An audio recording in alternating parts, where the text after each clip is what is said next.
Okay, this is going to be a video review for the Jotunheim 2. It's an amplifier. Before we continue, let's take a look at this.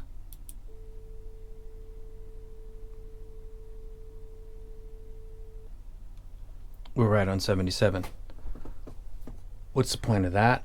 Oh, you'll get it. And also, this stimulated several males, 4, since I last checked. 2 of them were from musicians. One is a bassist, drummer, producer. He produces his own stuff. Another was just a bassist. I don't mean just a bassist, dude. You're a bassist. God bless you and thank you for watching my channel. And the producer said, thank you so much. You're the first guy I've ever seen on YouTube that actually talked about listening level, which is important. So, you know, keep doing what you do. And that was it. He was out. And then the bass was like, dude, thank you so much. When people talk about bass or other things, I'm not sure exactly what they're listening to, because I know that I listen at different levels than other people because of my ears and the effects that being a live musician has had on me. So thank you. I can kind of relate to what you're talking about. Just because he can line up his gear at that volume, which is 77, and hear what I'm hearing roughly, or hear what I'm describing and hear if he hears that or not. And then 2 other people. One was you should hear a car. This is binaural, by the way. Right side.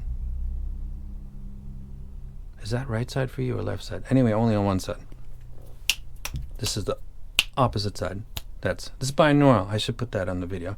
Been doing that for a long time.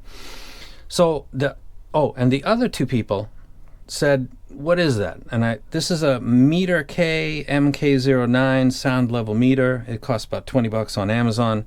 You can put it on tripods with the screw if you want. I put it on up against the driver cage, so make sure that your headphone has a cage over it. It should. Most diaphragms are not free and naked, but just make sure. It's got foam. It's got plenty of play, and I make sure that the foam is pushing right up against the cage, and I measure it like that to 77, so that I know that I'm comparing apples to apples as close as I can. And there's value in that. If you're just getting into the hobby, you might want to consider that. It's a simple gesture, and it seems to be appreciated by the viewers. So we're at 77, and this is important. Let's look at the Jotunheim 2. I'll talk. This has great value to what I'm about to talk about. So the Jotunheim on the front, it's got 3 toggle switches. On the far left side, you've got the upper portion will be to select the DAC if you've got one. I don't. This is just an amp. I'm using the Army ADI2 DAC. The middle is balance, and then down is single-ended. Of course, I'm in balance. The middle is gain, up and down. Down is low gain, up is high gain. I'm in high gain. And then you've got preamp on or off. And my volume and the volume effective area is between about 7 p.m. and 5 p.m. And then from 7 to 5, that dead zone around 6. So 12 o'clock is half power. And I'm around 30% right now. And I'm pushing one of the more inefficient headphones in the hobby at 30% on high gain.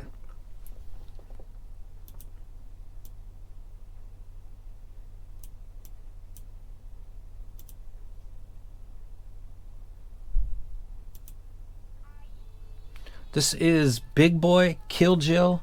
It's featuring Big Mike and Young Jeezy.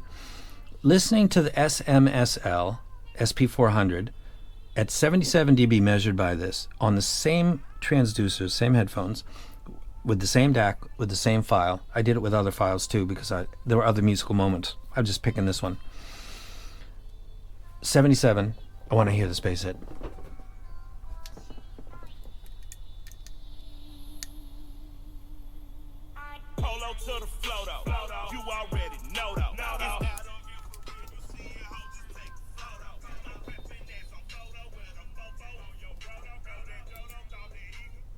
That Vocaloid, which is a computer-generated voice, the female voice at the intro, when I listened to the 56 steps out of 99, which was giving me the same output on this headphone, it was rough, cold, and made me want to get to the bass hit as soon as possible.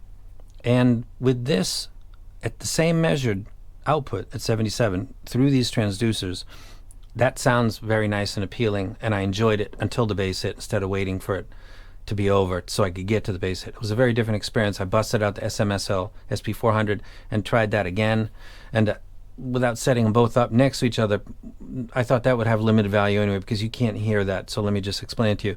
There was clearly a difference technically it's putting out the same amount of juice as measured by what the transducer is getting and then putting out, and what that is measured at 77, and the quality of that replay is very different. And I'm apparently not a fan of the THX chips or something, because the 789 that was build quality, but also it was I didn't like it that much. And by the way, people who said, you know, for its price it's great, I'll point out that this is about $400, man. Substantially more power, upgrade options for years and years, I don't know, a 3-year warranty or something like that. It's a much better amp. It could be amp DAC if you want it to be. I didn't know what the price of this was until very recently, because I thought they must be asking a lot for it. And it's $400. Is he kissing this company's ass? I'm not going to get any more shit audio gear, because I already have the RME ADI 2 DAC, and that's my DAC. And now I got the amp, and they don't make headphones or other gear, so I don't need anything else they sell. I think this is an epic piece of gear. I think for $400, for $400 fucking dollars, if you can push the HiFiman HE6se and the Susvara like I can, with very close to the same amount of power, you can probably most of the stuff in your collection is more efficient than those two headphones. Those are notorious, and this absolutely has tons of power for it. I'm so stoked, because I was questioning whether or not the HE6se was really for me. Not in it like this is really not my thing, but is it really awesome? And this is what I would suggest to you. If you know anybody out there that has this headphone and has this amp DAC, just ask them whatever question you want, and then see if it lines up with what I say. Because I'm thinking this is this is $1,000, both of these together. That headphone you can get on Autorama at a discount from around $690 roughly, or $670, and this Yotunheim can be had for around $399, so around $1,000. You've got one of the better headphones in the business if it's powered right, and one of the better small potent amp or amp DAC, depending on your configuration. And these two things combined, which you can just run off of any DAC you want, that's too much, because I don't know, I'm using the ADI. This is an epic fucking combo, and it's made possible because of that amp, and I can have an appreciation because I just had the drop THX 789, I just had the SML SP400, I still have them. Also I tried I won't bring that up because I didn't put it in a video. Anyway, this was not oh, I love this thing. This was this is not my thing. Another one. This is pretty good. And then boom, here it is. And it was in Los Angeles for 7 days, and I was getting really upset and thinking, this better be good. You think you should just be more balanced as a reviewer. That's not my thing. I'm emotional, and I like to share when I'm not happy or when I am happy. But it doesn't infect the gear. That moondrop illumination is...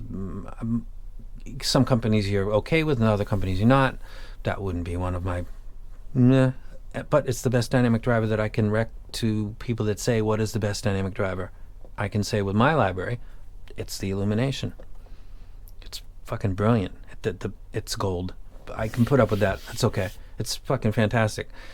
Schiit Audio, have no connection with them, don't know, won't have any in the future. I recommend that if there's any question in your mind whether or not this is a worthy piece of kit for the money, yeah, it actually is. You'll be seeing it in all of my videos in the future. Sometimes I'll be skipping past it because of IEMs, going right to the ADI, but whenever I do headphones, I'm going through the Yotunheim too, from now on and into the future. I've got other amps coming. I've got a Marantz under the table. I'm sorry, I've got two. I'll show it to you guys sometime. One is a vintage old one that I got from a recycle shop and had it refurbished, and it's worth a lot of money, and I paid, oh God, $70 for it, and it's very nice. I'll show it to you. And I've got a newer Marantz too, because I thought I was going to have to tap into the speaker taps, but no. I'll do that later. Don't need to do that now to do a good review of this set. And I want to give a shout out to Android. If you guys know him or not, these grills, these honeycomb grills, came off of his personal set because I asked him to help me get this set from Autorama, and Autorama doesn't ship to Japan, so they shipped to him and he shipped it to me, and he said, I can send you the honeycomb grills later, I can take the ones off of mine. And that's when a good person would be like, oh no dude, don't Don't mess with your personal set. Just forward them to me later. I was like, would you do that, dude? Could you? Yeah. You know? And he did it. So thank you very much. And his preference and liking of a little bit less gain or top end is very close to mine too. So there's a connection with the MEST. I think he likes another set better, but it's ranked up highly, and that's a reference point, because like I would pay a lot of money for that. He would. I enjoy it in the same way he does. Maybe headphones would be the same thing, and I ended up going with a guy who's not famous for giving headphone recs that I'm aware of, and he absolutely fucking nailed it for me. It did take the Yotunheim to be here, and I think he actually said skip the THX. I'm swearing to God he said that in that fucking DM chain. He said skip the THX, it doesn't work with the HiFiman. And I was just like, yeah, okay, dude. And did it anyway. And here I am, and he was right. And I'm looking at his honeycombs and the amp DAC I think he said to get from the start. And you were right. Good job, dude. Bravo. And if you're ever wondering what I'm talking about when I'm talking about audio, it's at 77 dB. That's where I'm getting my thoughts from. So if you think, I don't think it's that loud, I don't think the vocals are that much, I don't think the bass is this, I don't think the guitar, I can't hear that, listen as I do, and then see if maybe you do. And if not, it probably is hearing. It won't be preference, because one of us is adjusted to the other. You have come to 77 and heard what I hear or not, and then it can come down to our ears, and that's it. So remove as many variables as possible. The music, the timestamps within the music, be very specific about it. What level am I listening at? We're taking out variables one piece at a time and getting as focused as we can on the music, because that's what I'm here for, and that's what I think you're here for too. Does the Schiit Audio Jotunheim 2 enhance your audio enjoyment endeavors, your joy? It does for me, so it gets highly wrecked. Fucking dope. I'm so stoked. January and February kind of sucked. I don't know why. This is awesome. And I'm out. Yotunheim 2. Good stuff. HE6se. Fucking epic. Together. Oh. Take a vacation for a couple years from the hobby. For real. And I'm out. My name, to be precise, ripping mics is the light of my life. You frontin' like you try for never pull the heist.